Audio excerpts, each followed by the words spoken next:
Well, all right. I got my blue cup of coffee here, Eddie Bluestone, and we're gonna do a little short called the background check. Just want to give you guys a little background on how I was brought up and what was happening at the time. Born in '61. My father was a rock and roll nut. He loved rock and roll guitar player, electric guitar music. He had like everything on 45 from Elvis, Gene Vincent.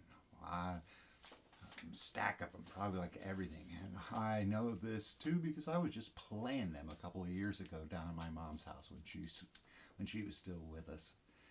But so that's the rockabilly kind of thing. It didn't really sink in then when I was young, but then all of a sudden he got turned on to the Rolling Stones. So this has to be, I'm 3 years old, right? So 64. At 3 years old, my mom used to let me work my dad's record player, even though he didn't know that, because I was good at being careful with things. And my favorite records when I was 3 years old was the Rolling Stones Now and the Nutcracker Suite. So already I'm wide, right? I like classical because I like listening deep. There's a lot of stuff you can listen inside the music and hear what those cellos are doing and whatnot. But then you had that energy of the early Stones records, which looking back at it now, the first 4 Rolling Stones records are all Chicago blues covers. So I was getting this heavy blues foundation at 3 years old, and we didn't know it.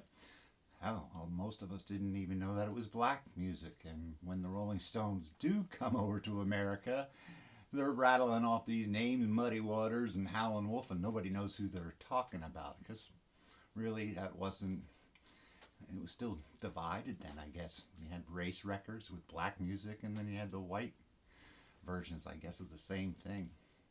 So that's my first thing, knocking into influences, all right, and where we were coming from with the electric guitar and what people were doing with electric guitar. Because the Stones, there's a rawness, but you can feel there's a passion there, and you know, there's a reality to it. So I was old. My dad loved the Stones, and so did I. We had every single Rolling Stones record they put out. He kept getting them here, and at that time, if you look it up, the Stones were putting 2 albums out a year. So that's a lot. We had all the records. But then the next part that I can remember is Get Your Ya-Ya's Out. The Rolling Stones' Get Your Ya-Ya's Out as a first live album. It's like a live album. Whoa, what is this? It's raw. It's like no overdubs, no studio tricks. It's straight up guitar. And I absolutely love that record. And especially now, again, Keith Richards also, watching his interviews, turned me on to looking into stuff. Right? Where did it all come from? Well, it's Keith Richards' fault, as far as I'm concerned, why I play. And him turning me on to the Chuck Berry and the Muddy Waters and the Howlin' Wolf and all that without really realizing it then, except I think on the album, they give Chuck Berry credit for the Little Queenie and maybe Johnny B. Good or something like that. That was the first guitar solo I ever learned to play was Johnny B. Good. But so that's a 69, right? 70, something like that. And then the next big hit was Christmas, 1970. I got a portable record player for Christmas, right? Kind of you can carry it around, it had a lid, you close it, and you picked it up, and you took it over to your friend's house. And my older cousin, David, got Jimi Hendrix' Cry of Love, which is a brand new record just released December 1st. And I have a picture of me and him underneath the Christmas tree listening to Cry of Love.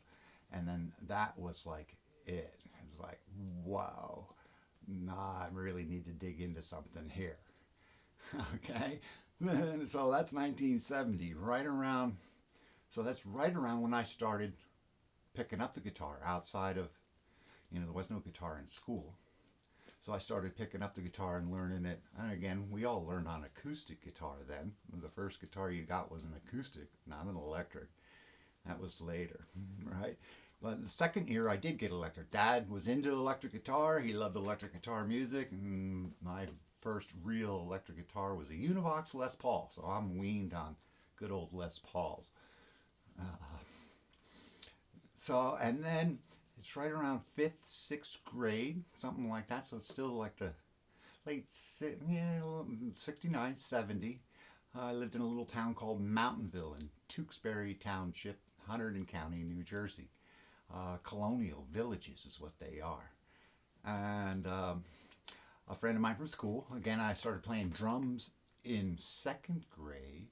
Played drums all through that grammar school time, and met a friend, he was a drummer too, John Messina, and his older brother, like 4 years older, like my cousin David, they're like 4 years older.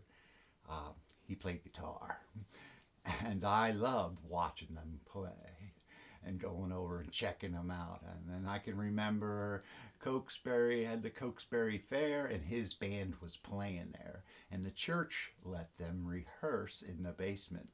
And they'd let me come over and watch these guys rehearse. And that was very cool. You know, it just like... And again, they're playing this early rock and roll stuff. So that's basically my beginning of where this craziness all started, man. Sound check, background check.